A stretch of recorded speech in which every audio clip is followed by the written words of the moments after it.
Yeah, part of the family. It's got to be some sort of conference between Primavera and the Satomi Alliance. I don't care what it is. She's hardly ever got so few guards around her. Let's fucking get her. If we want to take her down, we'll never get a better chance than this. Never fucking mind. We'll make it look like the Satomi Alliance did it. Make absolutely sure you don't do anything that exposes our employer. The car was packed with people who clearly weren't honest men. There were an odd sense about them, a killing intent. Their eyes gleamed. It was easy to imagine that they were hitmen sent by someone after Rose's life. This is why we bring more people. Primavera's adjustment of labor wages had an enormous effect on the surrounding cities. There were now frequent demonstrations and strikes by laborers in other cities, as they demanded wages on par with City 23. Good. Empower workers. That's how we do it. As a result, those greedy owners of special offers windows had been forced to make certain concessions to laborers. To put it another way, the concessions they made were equal to what they lost from the profits of their wage swindling. There would be nothing strange about one of them returning the resentment and targeting Rose. The hitmen all appeared to be Japanese. However, there were so many possibilities about their employer. American, Chinese, someone from another city. That was hard to guess.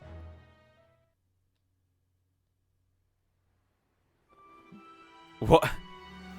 The cars entered Choshi City. The city had a prominent fishing harbor, was one of the most flourishing cities in the Pacific side of the Chiba prefecture.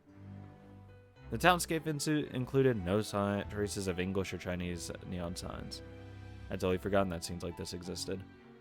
The good old look of Japan, reminiscent of pre-war Tokyo, remained here. The countryside government had designated it as a city for high-priority reconstruction, and so the result of the reconstruction efforts here had produced results. Now I can understand why people who couldn't adapt to the new foreign Tokyo would choose to escape to the countryside. Choshi City felt like an all-Japanese city, but of course not everyone who lived in Chiba was Japanese. Immediately following the Great Disaster, a large number of American troops, transport ships, American Army transport ships, landed on a beach and became the first wave of Japanese restoration. Because of that, the anti-American feelings in the area around Togane City weren't so strong, and a vast American town had been formed. So those men of the sea who couldn't wipe away their mistrust of Americans went to Choshi, which might have created this pure Japanese atmosphere.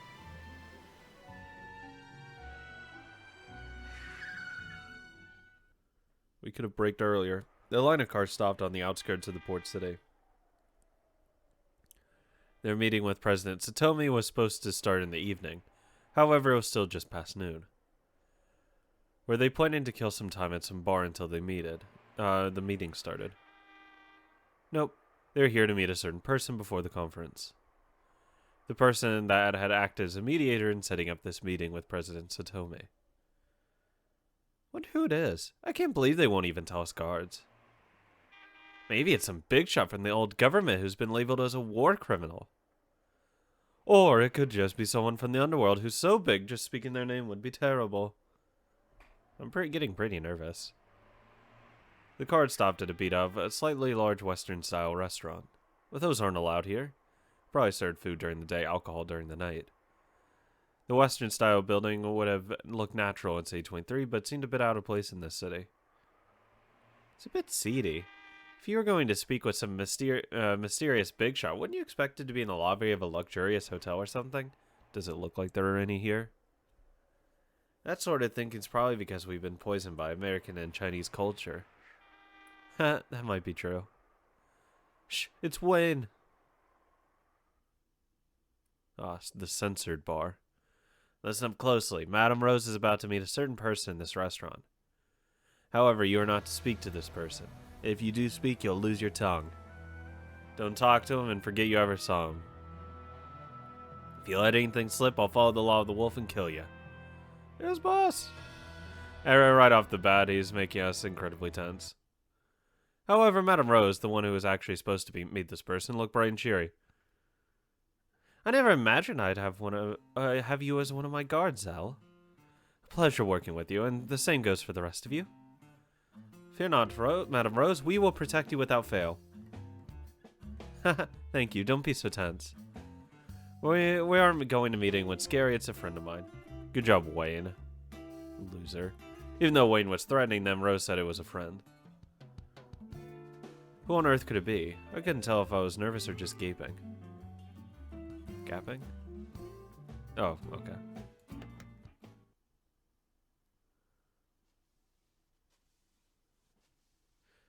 Even though it was just afternoon, there was a surprisingly large number of guests in the restaurant. However, there wasn't a single private conversation. Everyone seemed to be quietly opening their hearts to the songstress on the small stage. It was a full voice with the grandeur of one who knew all about life's joys and sorrows. That's a wonderful voice. She's an incredible singer. You're better, Zell. Let's pretend to be customers and get close to Madame Rose. Yeah, easy. Yeah, whether you're purse snatching or guarding, you gotta blend in with the atmosphere. Madame Rose walked up to the counter and ordered something. While the guards steadily formed a zone of safety around her, they were careful to always remain a step away, so as not to overemphasize their presence. Fuck. It was necessary for Primavera's family, his highest VIP, to maintain her dignity, margin, and beauty, even when surrounded by enough guards to ensure his safety. We could learn from them. Yeah, they're nothing like bodyguards at cheap bars. They're what I want to be. Look, Wayne's looking so cool. Even though he's looking casual, he's glancing about with no blind spots. At that moment, Wayne's hand snuck into his pocket. He was clearly putting his hand on his gun.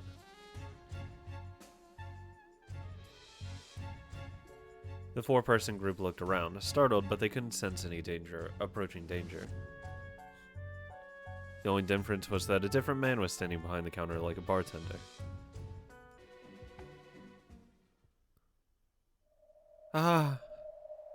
What's wrong?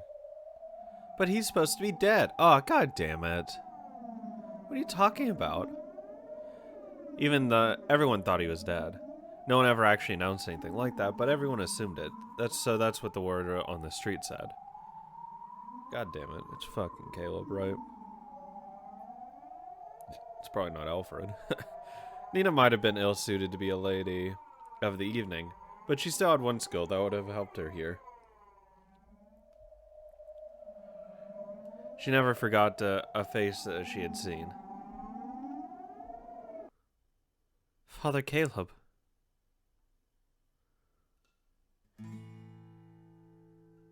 Startled, Oliver and Charles also stared at the man behind the counter. The man facing Madame Rose across the counter was without a doubt the man who had controlled the City 23 underworld during 1947.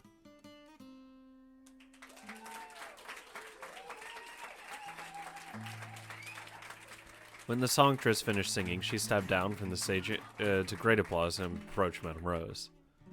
She hadn't been able to see earlier because of the darkness, but Nina remembered the face of that singer too. Madame Amanda, she's alive! Oh, thank God. In C23, everyone thought that Caleb and Amanda had lost their lives during the gun battle of the legendary night.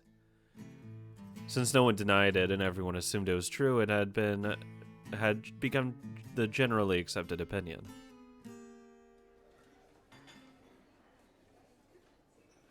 It's been a long time since we last met. Have you been well? It's been great, thanks. I've been so busy, there isn't even time to sleep. I imagine so. I've heard the rumors. Our fight didn't end that night. That night I inherited your position. I started working the next morning. You can make my ideals come true better than I can. I only let you win because I felt like it. Don't you get the wrong idea. If we'd gone at each other full force, I wouldn't have lost. Yeah, you would have. Yeah, I know that well. Certainly he likes to think that way, but you won on terms of dignity. Also, congratulations on constructing the City 23 Union.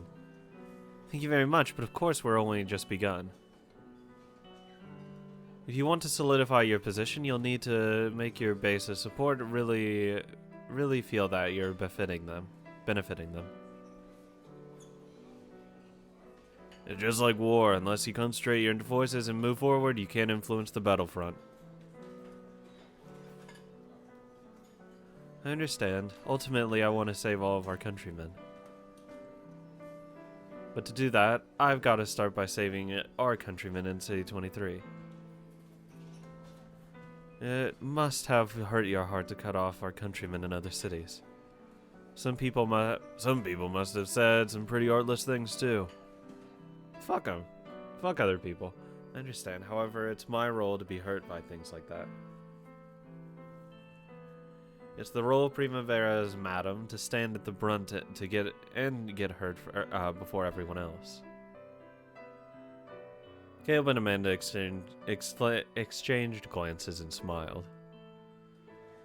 Even after that day, Rose had remained in contact with these two. In particular, Amanda called Rose every day, with lectures of leading people in empire building. Thanks, Mom. What's going on? Aren't they enemies? It definitely doesn't feel like anything that serious. Well, Madame Rose is a charitable person, after all. I bet she forgave them in secret. I can imagine that ferocious leader, Father Caleb, giving up and retiring.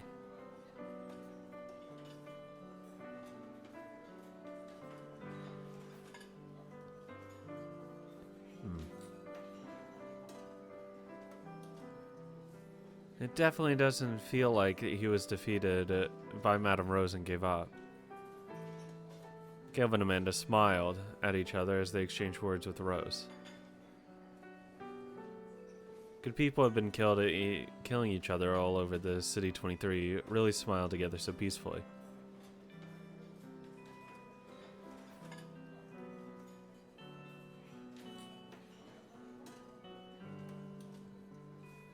It's probably beyond what we can imagine, but by communicating with each other in their own way, they probably found a belief of something that they could agree on. I'm sure that's it. Maybe. Fuck it. Unlike Rose, Wayne didn't seem to trust those two people at all. Seeing this, Amanda told him it was okay to calm down, so he sulked and looked away like a little kid. Well, normal. Still, even that felt like a scene between two friends fighting. Wayne had told them not to tell anyone about this, but I don't believe anyone would believe us. Seriously, imagine Father Caleb alive and sharing a drink with Madame Rose. Even in Choju, pieces you take join your side. He's probably a man too valuable to kill. That's not it. Like Wayne said, let's forget about it. About everything today. What's happening here has nothing to do with Primavera. I mean, it kind of does, but whatever. It's a private matter for Madame Rose. They all nodded. For a while, Madame Rose shared a drink with those comrades who had raced across the City 23 underworld for the sake of their countrymen. Surely he was the hidden big shot who was working as an intermediary between the Satomi Alliance and Primavera. Still, soy sauce. What a womanly, amusing idea. Yeah, fucking women, right? True enough, if the city smelled like soy sauce, it would be a bit easy to remember which country we were living in. As you know, soy sauce production facilities across Japan were wiped out in the Great Disaster. Food support from America and China swallowed Japan up for long before we could rebuild our production and redistribution networks. It became impossible for businesses to sell soy sauce. Satomi Yoshigage, the one who's changed that, he saw the sudden drop in production as an opportunity. He turned it into a luxury item, targeted at certain groups of rich people instead of the common man. Yeah, because you'll get more money. These are the times we live in. There are many, but there are still several Japanese people who earned money like crazy and became rich. To people like that, it tastes like Mom's cooking. Something precious, enough to be worth piling up stacks of money for. That's right, it's the taste of Mom's cooking. However, that's because their mother's homemade food tasted like soy sauce. If we leave things like this, then in 20 years, It won't be long before his mom cooking tastes like hamburgers. Epic. Yo, hell yeah. Food is also a type of culture. If we lose our culture, we'll lose our sense of being fellow countrymen. And the Japanese will truly be destroyed. If we have to put soy sauce back into the hands of the common man. We don't really feel it in Tokyo, controlled by those occupying forces foreigners. But in the countryside, there's still a lot of Japanese puppet bureaucrats. They're making it big on various vicious businesses that would put these corrupt American officers to shame. And new nobility has been the target of Satomi's newly established luxury distribution of soy sauce. By now, the soy sauce business is a huge source of income for the Satomi Alliance. I doubt that old man will be willing to let it go of it so easily. However, I could feel it when I was talking with Satomi on the phone. He's also mourning the current state of Japan. The thing is, though, he might be okay with those people getting fucked.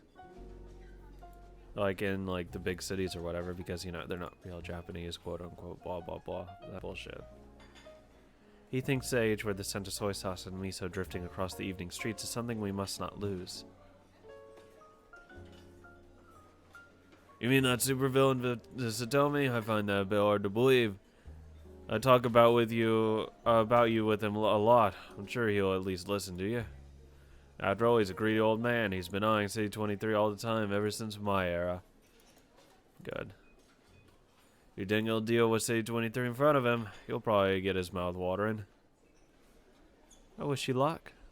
Thanks for relying on us. Wayne, please continue to look after Rose. I'm not a kid.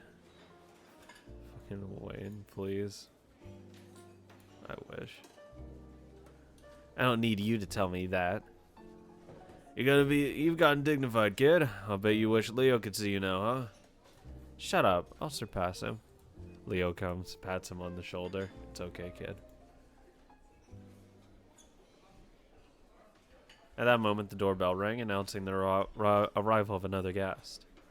A group of several clearly disreputable men entered. In particular, the outfit of the man in front was crazy enough that you'd never forget it after seeing it once. You'd never forget it. Why is he still alive? It's Miguel. Who? Ha! Yes. Who? Caleb's right-hand man. It said he once fought Wade one-on-one. What? So he's alive. I always thought that would be enough to kill. Wouldn't be enough to kill you. I could never get killed by someone like you. I'm up for a rematch whenever you like. Very nice. I'll ask you when a chance presents yourself. Right now, Miguel's in the care of President Satomi. He's my little treasure, a man who would make a name for himself wherever he goes. But of course, I'm Father Caleb's best killer, after all. No one in this laid-back countryside could give me a run for my money. Chiba had maintained a temporary peace under the firm control of the Satomi Alliance. However, peace in the criminal underworld couldn't be preserved by anything except strength. To the Satomi Alliance, this brutal man must have been a lucky find. In exchange for Miguel's service, they were willing to silently acknowledge Caleb's presence in Chiba. Or at least they might have had a deal like that. Want a drink? I'll pass. I'm on the job right now. President Satomi's messenger. I've come to escort you, Madam Rose. It's been a long time, Miguel. It's like you're a completely different person. I feel the same way. I believe I'm a completely different person from the one I was when I met you. At this rate, looks like we'd better not underestimate Primavera. Take care of her, Miguel, and give my regards to old man Satomi. Yes, Caleb, come along, Madam Rose. Let's go, you four. Oh, you brought your subordinates. You're pretty important now, aren't you? Hey, Kitty, you're a pretty one. Just how old are you? He wore a mildly mocking smile, but he had a killing intent so sharp that just looking at him felt like it'd puncture your eyes. His knife was even sharper and terrifying. Legends of all of Caleb's enemies he had cut with it still remained in the criminal underworld. Oh, did that tick you off? Or are you just scared? You're so much like Wayne used to be. How can you laugh with such a cold gaze? Are those what a hired killer's eyes look like? Better not look at him. He'd take you down. Damn it, treating me like a brat. Looks like even you can tell who not to pick a fight with. He had me scared, damn it. It's just a bad matchup.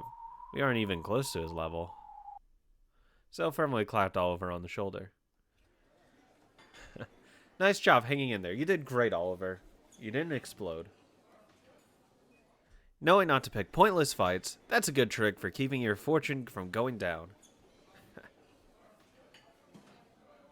Even I know he's not a person I can afford to pick a fight with. Yeah, totally. If we suddenly wipe the floor with our negotiation partner's messenger, they'd never let us live it down. Huh? First move. Nina drops that cup, and the smashing noise makes him turn his head. Second move. Charles catches him off his guard. Oliver lays down his finishing strike. Fourth move. I make Oliver stop within a hair's breadth of hitting him and say this. Don't estimate the wandering dogs just like that. Haha, we'd mess up everything if we did that now. Okay, let's go. Zell laughed easily and followed after Wayne and the other guards. After you were saying something so insane escaped her lips, the other three only stared open-mouthed. See, the problem is he would assume like the glass falling was faked, understand Charles couldn't do anything, and blah blah blah. And it just falls down from there. Haha, that girl has some crazy stuff sometimes, right guys? Like we could ever instantly take out that killer Miguel. Damn it! Even though we were totally terrified by that killer, Zell wasn't phased at all. Yeah, she's based. We believed in our strength. She believed in our strength, and if we had a chance of beating that man, if we joined together. She really is crazy, that's for sure. Let's go, wandering dogs! Don't slow Zell down. Yeah.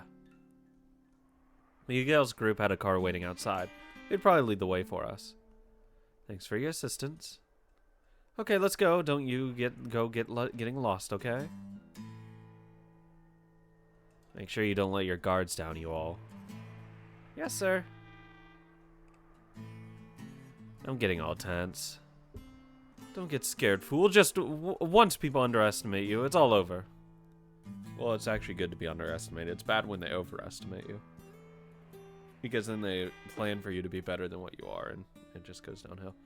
But if they underestimate you, hey, you can do good shit. Even if you say that, it's still tense. Aren't you scared, Zell? It isn't nice to get scared of someone you haven't met for no reason. So your guts are the real thing. Vroom vroom. The line of cars started moving with Miguel's at the head. As for the pursuers who watched quietly from the shadows. So you met up with the Satomi Alliance. Yeah, we should have jumped them instead of sitting here wetting ourselves. You guys would have gotten fucked. Don't be hasty. We just have to stay calm, watch, and wait for them to come back. You know how many guards they have, and we know Madame Rose is with them. We don't let her go back to Tokyo. We'll put an end to her in Chiba. The men disappeared into the shadows. Nothing remained except their trampled cigarette butts. However, they didn't notice that a small shadow was stealthily watching them. Okay.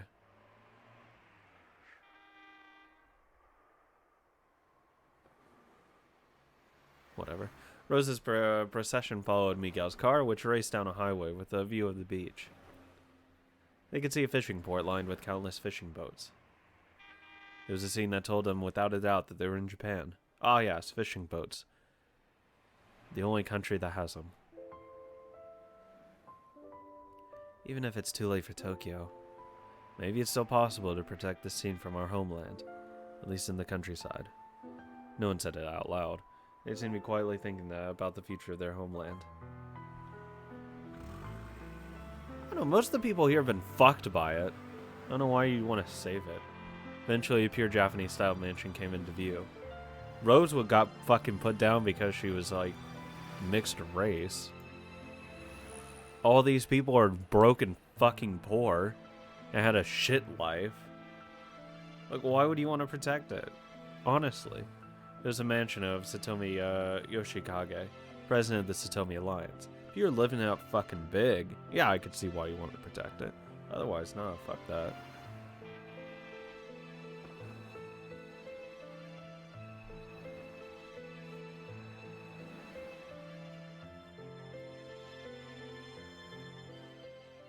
This is John's place, isn't it? You did well to come so far. I'm Satomi Yoshikage. It is an honor to have granted an audience with you. I'm the board chairwoman of City 23 Society of Mutual Aid of Japanese Countrymen. My name is Hayabara Misaki.